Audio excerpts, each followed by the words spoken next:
د تیلیسیمیا د مریضانو د وینې ډونیشن دپاره د باچا خان ټرسټ د لاندې د ملګري ډاکټرانو یو کیمپ په څوکنو کې د عوامي نیشنل پارټۍ صوبایي نائب صدر ثاقب الله خان چمکنی په حجرہ کې منعقد شو.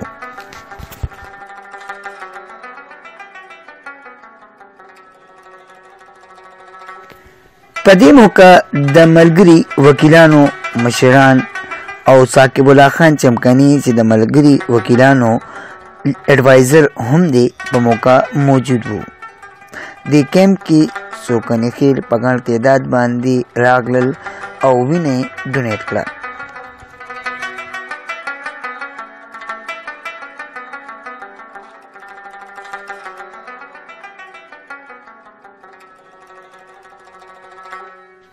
په دې موقع د ملګري ډاکټرانو مشر ډاکټر میا افتخار حسین ووی چې په موجوده حالاتو کې د تیلیسیمیا مریضان په سخت مشکلاتو سره مخ دي او د هغوی دپاره دغسې کیمپونه لګول د وخت اهم ضرورت دی.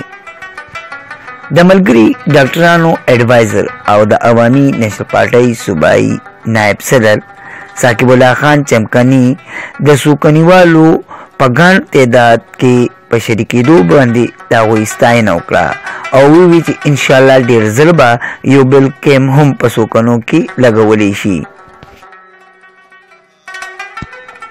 د ملګري ډاکټرانو صدر وویل چې د تیلیسیمیا د مریضانو د مدد سره سره په موجوده حالاتو کې د بېوسو کسانو دپاره فوډ پیکیجز هم تقسیمولی شي.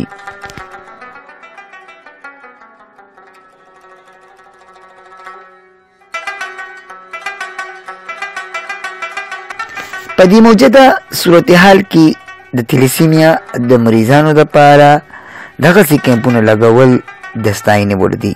نیمه سوهان، چمکنی ټي وي، چمکنی.